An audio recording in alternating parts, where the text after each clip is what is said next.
Welcome back to OPS news. तो चलिए दोस्तों बात करते हैं देश और दुनिया की 50 बड़ी और महत्वपूर्ण काम की खबरों की तरफ। पहली और बड़ी खबर आ रही है कि जल्द मिलेगा अलग अलग चार्जर के झंझट से छुटकारा, सरकार की अहम मीटिंग में बनी सहमति। दोस्तों देश में अलग अलग डिवाइस के लिए अलग अलग चार्जर का जो झंझट है, उसकी समस्या है, उसका जल्द ही समाधान होने वाला है। भारत सरकार इसके ऊपर तेजी से काम कर रही है और इसी कड़ी में कल बुधवार को एक अहम बैठक हुई जिसमें मंजूरी भी मिल गई। अब यहाँ पर कोई भी एक ऐसा कॉमन चार्जर रहेगा जैसे कि सी पॉइंट हो गया या कोई भी ऐसा चार्जिंग पॉइंट होगा जिससे आने वाले समय में सभी मोबाइल चार्ज होंगे, यानी कि आपके घर में एक से ज्यादा मोबाइल है फिर भी चार्जर एक ही रहेगा। तो इसको लेकर दोस्तों यहाँ पर सहमति हो चुकी है और जल्द ही एक नया कानून बनाया जाएगा। अच्छा, अगली खबर है फ्लाइट में मास्क लगाना अब जरूरी नहीं, सरकार ने जारी कर दिया नया आदेश। दोस्तों कोरोना वायरस के गिरते मामलों के मद्देनजर सरकार ने फ्लाइट में मास्क लगाने का जो अनिवार्य नियम है उसे वापस ले लिया है। नागरिक उड्डयन मंत्रालय का कहना है कि हवाई यात्रा के दौरान यात्रियों को मास्क लगाना अनिवार्य नहीं होगा, लेकिन यात्री अपनी सुविधा के मुताबिक इसका इस्तेमाल कर सकते हैं। दरअसल देश में कोविड के मामले लगातार कम हो रहे हैं ना, उसको देखते हुए सरकार ने मास्क के नियम में ढील दे दी है। और साथ ही अगली खबर है प्रधानमंत्री मोदी से एक मुलाकात और ब्रिटेन का अहम फैसला, ऋषि सुनक ने भारतीयों को दी 3000 वीजा की मंजूरी। दोस्तों प्रधानमंत्री नरेंद्र मोदी जी इंडोनेशिया के बाली में G20 शिखर सम्मेलन में हिस्सा लेने पहुंचे हुए हैं और मोदी जी ने G20 शिखर सम्मेलन से इतर अमेरिका के राष्ट्रपति जो बाइडेन, ब्रिटेन के प्रधानमंत्री ऋषि सुनक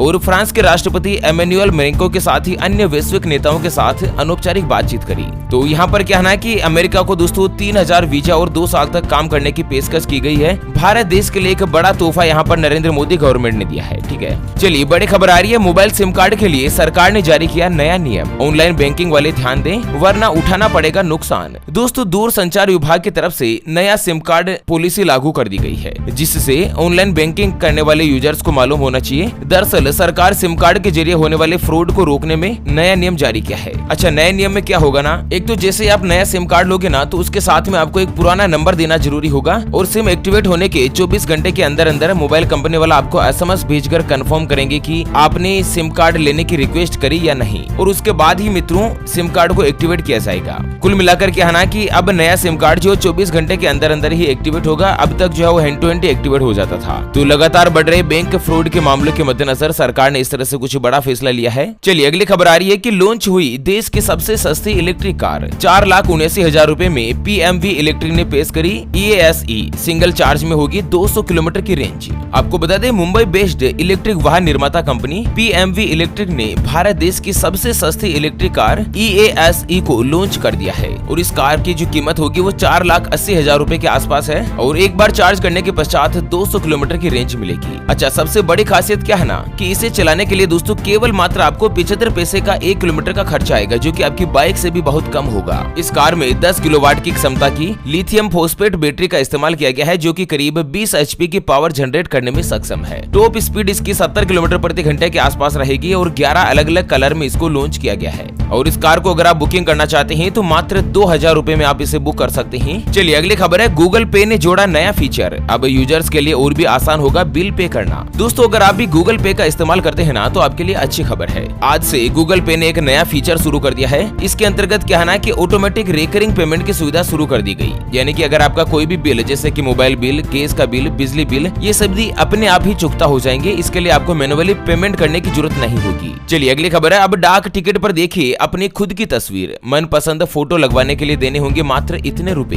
दोस्तों आज तक आपने जो भारत देश में डाक टिकट है ना उस पर क्या देखा है, अक्सर महापुरुष और ऐतिहासिक धरोहर की तस्वीरें आपने देखी होगी, लेकिन अब आप अपनी पसंद का फोटो भी डाक टिकट पर देख सकते हैं और वो भी कितने, मात्र 300 रूपए में। सरकार ने माई स्टाम्प योजना की शुरुआत करी है जिसके अंतर्गत मात्र 300 रूपए में मित्रों 5 रूपए की जो 12 टिकट की सीट है वो आपको दे दी जाएगी, वो भी आपके खुद के फोटो के साथ। चलिए अगली खबर है जॉनसन को बेबी पाउडर बनाने की मिली इजाजत, बिक्री नहीं होगी। मुंबई हाईकोर्ट ने कहा प्रोडक्शन करें लेकिन अपने रिस्क पर। दोस्तों मुंबई हाईकोर्ट ने जॉनसन एंड जॉनसन से कहा कि वह अपने मुलुंड प्लांट में बेबी पाउडर बना तो सकती है लेकिन इसको बेचने की परमिशन नहीं होगी। दरअसल भारत देश में क्या है ना कि ये जो जॉनसन एंड जॉनसन बेबी का जो पाउडर आता है ना उसके ऊपर बैन लगा दिया गया है। ऐसे में जॉनसन पाउडर बनाने की जो कंपनी तो भारत में है लेकिन इसको भारत में बेचा नहीं जा सकेगा, प्रोडक्शन कर सकती है कंपनी। चलिए अगली खबर है 7 महीने के ऊंचे स्तर पर पहुंचा सोना, 24 कैरेट सोने सोने की कीमत हुई 52,877 रूपए। तो दोस्तों आज जो सोना जो है ना वो लगभग 800 रूपए महंगा हुआ है और 52,877 रूपए प्रति 10 ग्राम यानी कि प्रति तोला पर आ चुका है।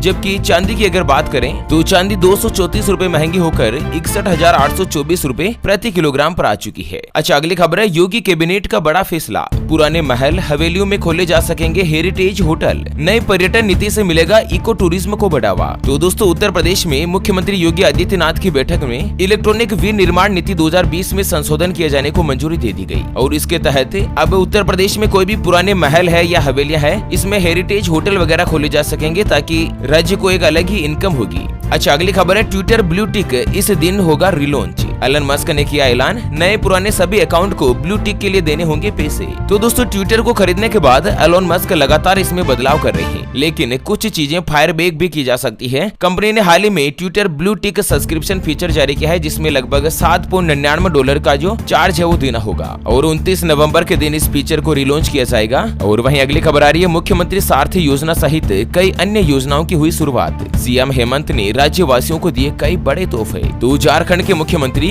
हेमंत बुरसा ने मुंडा की जयंती और राज्य स्थापना दिवस के अवसर पर कई नई योजनाओं का शुभारंभ किया, जिसमें सबसे पहली योजना है मुख्यमंत्री सारथी योजना। इसका मकसद रहेगा कि राज्य में जो भी प्रतिभाशाली और मेहनतकश युवा है उनको अपने हुनरबंद बनाकर रोजगार और स्वरोजगार से जोड़ना और उसके अलावा जो भी दिव्यांग है युवक युवतियाँ उनको 1500 रूपए की छात्रवृत्ति दी जाएगी और रोजगार प्रोत्साहन भत्ते के रूप में 1,000 रूपए दिए जाएंगे। और साथ ही गुरुजी स्टूडेंट क्रेडिट कार्ड योजना की भी शुरुआत करी है जिसके अंतर्गत 15 लाख रूपए तक का जो लोन है वो विद्यार्थियों को दिया जाएगा। ठीक है, चलिए अगली खबर है, सीएम नीतीश ने नियुक्ति पत्र वितरण समारोह में किया ऐलान, बिहार पुलिस में जल्द होगी 44,000 पदों पर बहाली। तो दोस्तों बिहार के मुख्यमंत्री नीतीश कुमार ने कल 16 नवंबर को पटना के ऐतिहासिक गांधी मैदान में 10,459 पुलिस कर्मियों के बीच नियुक्ति पत्र का वितरण किया और इस कार्यक्रम को संबोधित करते हुए मुख्यमंत्री ने बिहार में 44,000 स्वीकृत पदों पर जल्द ही नियुक्ति करने की घोषणा करी है, यानी कि बिहार में जल्द ही 44,000 पदों पर वैकेंसीज निकाली जाएगी। और साथ ही अगली खबर आ रही है, स्टूडेंट के लिए बड़ी खुशखबरी, इस राज्य के मुख्यमंत्री ने शुरू करी फ्री नाश्ता योजना। तो सरकार की तरफ से समय समय पर छात्र छात्राओं के हित में कल्याणकारी योजनाएं शुरू की जाती है। तो इसी के मद्देनजर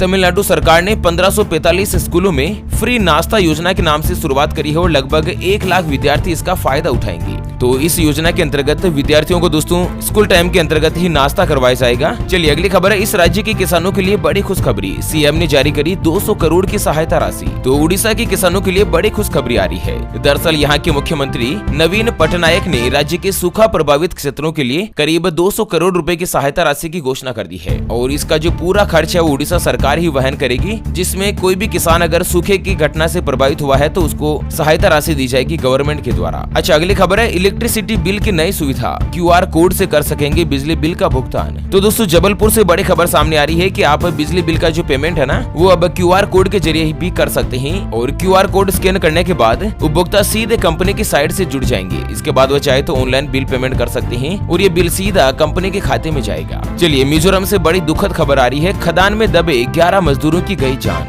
एक अब भी लापता, रेस्क्यू ऑपरेशन जारी। दोस्तों मिजोरम के हरथियाल जिले में एक पत्थर खदान ढह गई और खनन के दौरान कई बड़े बड़े पत्थर ऊपर से टूटकर मजदूरों के ऊपर गिर गए और उसके मलबे के ढेर में करीब 12 मजदूर दब गए, जिनमें से 11 लोगों के शव बरामद किए जा चुके हैं और प्रधानमंत्री जी ने 2-2 लाख रुपए की सहायता राशि की भी घोषणा करी है। चलिए अगली खबर आ रही है बिहार से कि बिहार में अब डीजल पेट्रोल की तरह घटेगी बढ़ेगी बिजली की रेट, उपभोक्ताओं की जेब पर पड़ सकता है असर। बिहार में अब कोयले की कीमत से तय होगा कि अगला जो आपका बिजली का बिल है वो किस रेट से आएगा। अगर कोयला महंगा मिलेगा तो बिजली का बिल भी आपका महंगा हो जाएगा। जिस तरह से अभी पेट्रोल डीजल के भाव ऊपर नीचे होते रहते हैं ना, तो उसी के आधार पर बिजली बिल के भाव भी ऊपर नीचे होंगे। ठीक है, अच्छा अगली खबर अब YouTube शॉर्ट से कर सकेंगे शॉपिंग, कंपनी ने शुरू कर दी नई सुविधा। तो YouTube के ऊपर जो भी वीडियो आप देखते हैं ना, तो शॉर्ट्स वीडियो के साथ में आप शॉपिंग वाला फीचर भी देख पाएंगे और बहुत ही जल्द इसको अपडेट कर दिया जाएगा भारत में। ठीक है, उत्तराखंड से अगली खबर आ रही है, धामी कैबिनेट के फैसले, गैर जमानती हुआ उत्तराखंड में धर्मांतरण कानून, नैनीताल हाईकोर्ट होगा शिफ्ट।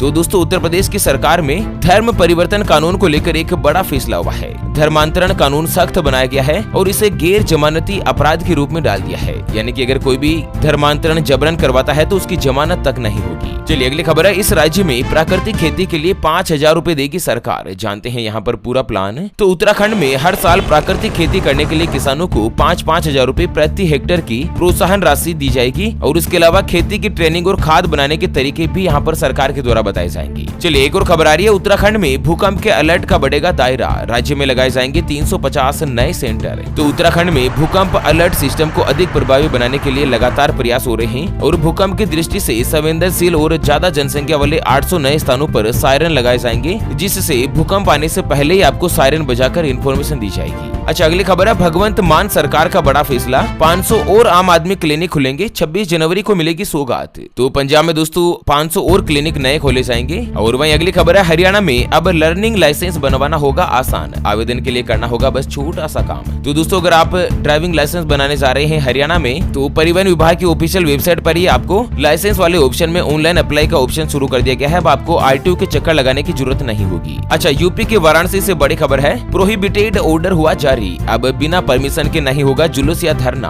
वीवीआईपी विजिट के लिए भी नियम हुए लागू। तो वाराणसी में अब बिना अनुमति के जुलूस, धरना या किसी भी प्रकार का आयोजन पूर्णतया प्रतिबंधित होगा। उसके अलावा वीवीआईपी विजिट के मद्देनजर ट्रैफिक पुलिस के द्वारा डाइवर्जन प्लान और एडवाइजरी अलग से जारी की जाएगी। इस तरह से कुछ नए नियमों का ऐलान हुआ है। ओके फ्रेंड्स, तो इसी के साथ आज की मुख्य समाचारों के अपडेट बुलेटिन को फिलहाल के लिए यहीं पर देते हैं विराम। वीडियो को लाइक कीजिएगा, शेयर कीजिएगा दोस्तों अपने मित्रों के साथ फेसबुक और व्हाट्सएप के ग्रुप में, और हाँ चैनल को सब्सक्राइब नहीं किया है तो जल्द से जल्द कर लीजिएगा। अच्छा फिर से होंगे हाजिर एक और नई और काम की जानकारी के साथ, तब तक के लिए जय हिंद, जय भारत, वंदे मातरम।